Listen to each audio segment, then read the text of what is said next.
Bentornate e bentornati nell'officina del backgammon. Nello scorso video abbiamo visto le prime 3 strategie: corsa, prime e blitz. Se ve lo siete perso, dateci un'occhiata. Oggi parliamo delle restanti 2, holding e backgame. Holding game, ovvero restare sull'ancora in attesa, to hold in inglese. Di cosa? Di colpire l'avversario, ovviamente. È un tipo di partita molto comune perché di solito ci si ancora nelle prime fasi di gioco e il più delle volte si resta lì fino a partita inoltrata. L'holding game è una strategia di attesa, dove il giocatore è indietro nella corsa attende l'avversario sull'ancora nella speranza di colpirlo, come noi in questa posizione. Nell'attesa rinforziamo la difesa occupando più punte possibili per quando colpiremo, mentre il nostro avversario cercherà di mantenere il vantaggio e avanzare senza correre rischi. Running game. Come detto, chi aspetta sull'ancora è il giocatore indietro nella corsa, ma sono molto frequenti le partite con un doppio holding, dove entrambi i giocatori, in una situazione di equilibrio in corsa, attendono il momento propizio per abbandonare l'ancora. Capire il momento giusto per lasciare l'ancora è una delle abilità che contraddistinguono i bravi giocatori da quelli intermedi. Ne parleremo più avanti in un video dedicato. L'avversario vi ha colpito tante pedine. Siete indietro di 80, 90, 100 pips. Bene, se vi state disperando e pensate che la partita sia finita qui, vi sbagliate di grosso. Perché c'è un'ultima strategia da mettere in campo, il backgame. Come dice il nome stesso, significa restare dietro, ovvero sfruttare tutte le pedine colpite per costruire non una, ma 2 ancore, così da ostacolare al massimo la levata dell'avversario. Il backgame più efficace sia quando riusciamo ad occupare le 2 punte più profonde, la 24 e la 23, in modo da massimizzare il contatto con l'avversario. Nel frattempo, con le pedine restanti, costruiamo una solida difesa in casa e attendiamo di colpire l'avversario al suo primo e molto probabile passo falso. Colpito l'avversario, vi troverete improvvisamente ad avere la partita in pugno e vi assicuro che capita di frequente.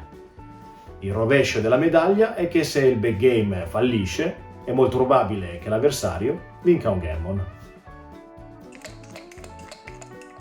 Perché il backgame funzioni, però, c'è bisogno di una certa dose di coraggio e, come sempre, di fortuna, ma soprattutto di preparare il terreno. Ciò consiste nell'avere un buon timing. Il timing è un altro concetto molto importante del backgammon. Avere un buon timing significa avere una mobilità delle pedine tale da poter usare i successivi tiri per muoverli in maniera costruttiva, senza essere costretti a rovinare la struttura esistente per mancanza di alternative, come abbandonare una punta conquistata, lasciare un blot o smontare il prime. Nel caso del backgame, avere un buon timing ci permette di muovere le pedine che dovranno chiudere casa lasciando le 2 ancore intatte, o la singola ancora in caso di holding game. Solo così avremo la combinazione perfetta di 2 ancore e una difesa forte.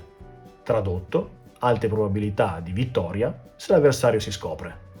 Per valutare lo stato di salute del nostro timing, possiamo usare come riferimento il pip count, il conteggio della corsa. Avremo un buon timing se siamo indietro nella corsa di un numero di pips corrispondente alle 2 ancore. Ad esempio, con doppia ancora sulla punta 24 e 23, avremo un buon timing con 94 pips o più di ritardo nella corsa. In questa posizione l'avversario ha un buon timing. Le 2 pedine sulla punta 12 gli permettono di usare i prossimi tiri per avanzare senza rompere il prime. Al contrario, noi abbiamo un problema di timing. I nostri corridori sono intrappolati e quasi certamente saremo obbligati ad avanzare smantellando il nostro prime, permettendo così all'avversario di uscire con facilità. Ora che abbiamo capito l'importanza del timing, sappiamo che avere scarsa mobilità danneggia ciò che si è costruito. E questo diminuisce drasticamente le possibilità di vittoria. Essere obbligati a far avanzare le pedine al punto di ammassarle a fine tavola, in gergo, viene detto crunching. È la situazione peggiore possibile. perché distrugge la difesa in casa e toglie pressione all'avversario che potrà avanzare indisturbato verso la vittoria. E anche se lo colpissimo, non avremo una difesa per impedirgli di rientrare dal bar. Ora che abbiamo visto tutte e 5 le strategie del backgammon, non vi resta che fare pratica. Il consiglio è di imparare a riconoscere in che tipo di partita vi trovate. In poco tempo riuscirete ad adottare la migliore strategia in base alla situazione sempre mutevole della partita. Ad esempio, un prime game potrebbe evolversi in un blitz per poi diventare un running game. Questo vi aiuterà a muovere le pedine con un preciso obiettivo in testa, ovvero nel modo corretto. Per oggi è tutto, ma ho ancora molte cose da dirvi. Le aperture standard saranno il tema del prossimo video.